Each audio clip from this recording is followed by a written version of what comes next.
So where I was at, I was going to show you guys how I inspect the billet, and then we're going to do the difference. I'm going to show you how important light is when working on something like this. I don't know why my live stream just cut out after half an hour. It's never done that before, so I apologize for that. But so I'm going to show you guys how I inspect the billet, and then we're going to show you the effect that light has on hot steel.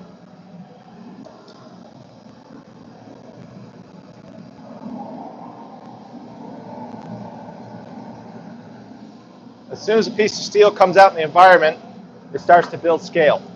I'm going to give it a little brush, turn so you can actually see what I'm doing. I'm going to brush off some of that scale so I can look for any cracks, delams, separations.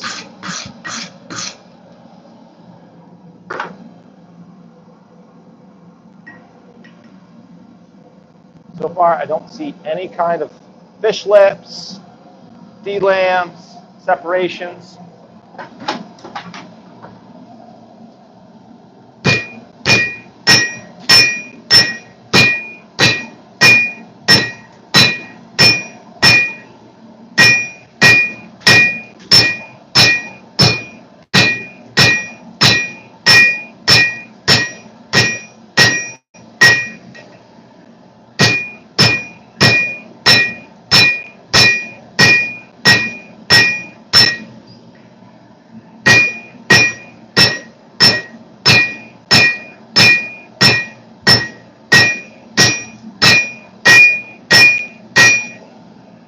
I got a lot of work to draw this block out by hand.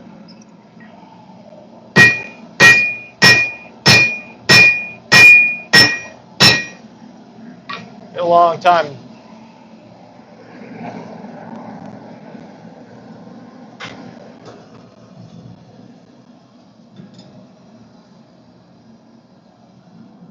The hotter you get your billet, the easier it'll be to work. That was an orange color. She wasn't moving very well. But when I had welding heat, it was a lot nicer. So we're stretching this guy out. I'm going to keep it pretty hot. But we'll let that get back up to heat. And I'll show you guys the effect that light has on hot steel as far as judging the color and why it's important to make sure you forge in a dark environment, darkish, not too dark, so it becomes a hazardous, you can't see where you're going, but enough so that way you can judge the color well without having to second guess. Other ways, you can have a thermocouple, that helps a lot, or an infrared laser. I have one, I just don't have batteries for it. Theirs not super accurate, but it gives you a really good idea of where you're at. So let that get back up to 10, and I'll show you what it looks like when it's in the sun at that temperature. It's extremely deceiving, which is why when you're in a blacksmith shop or a bladesmith shop, assume every surface is hot. It could save you from getting burned. If you watched the last live stream before this one decided to stop, I just tapped the tip of my tongs on my hand right here, and I got a surface burn just from tapping it. It took like a fraction of a second, which is why it's so important to assume everything's hot, because the heat transfer from hot to cold is lightning fast. This heat wants to go from a high concentration to a low concentration to retain that balance. Same with your anvil surface, it's the same thing. But when I give my billet a flip, because it's so thick, I want to make sure it's transferring evenly. Because my style of forge, it's got a heat source that comes from one direction and doesn't cycle. So I want to make sure I rotate my project. That way it heats through thoroughly, and then I don't get cold spots, because the cold spots aren't going to want to move as nice. Plus, you could risk cold shuts or delaminations or cracks or anything like that.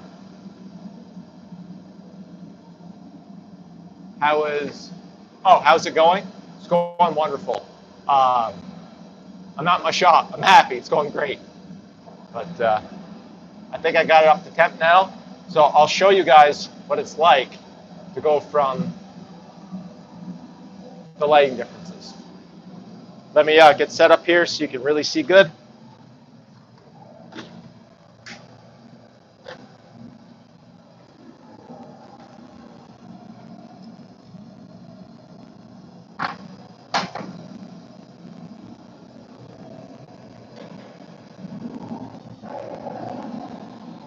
This is going to be tricky.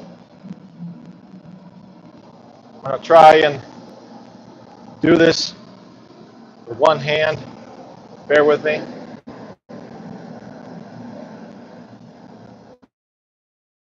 So that's out of the forge in the dark. As you can see, super bright. You don't want to touch that. And as soon as we get outside in the natural light, watch this. Boom. It looks black. But look at that. The lighting difference. Incredible. Looks black. As soon as we get in the shade, instantly turns red. And the darker it gets around us, be very careful with temperature and lighting.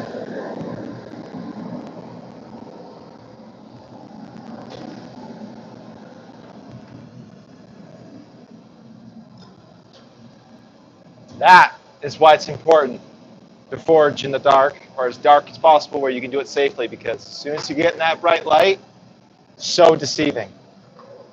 Especially when you're trying to heat treat something, like quenching a knife or forge welding. It can mess up your whole project just because of the lighting.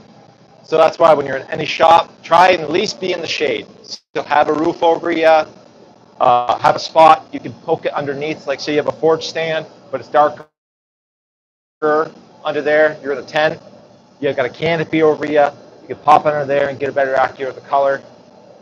One cool tip to show you, but I'm going to get to stretching this guy out. I don't think you guys are going to want to sit here and watch me swing a hammer for hours and hours and hours and hours. It's probably going to be very boring.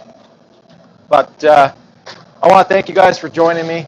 If you want to see anything cool, you have ideas, thoughts, how I could do things different, you got advice for me, anything, hit me up, throw it in the comments below, send me a message on either on my Facebook, my Instagram, my YouTube channel here.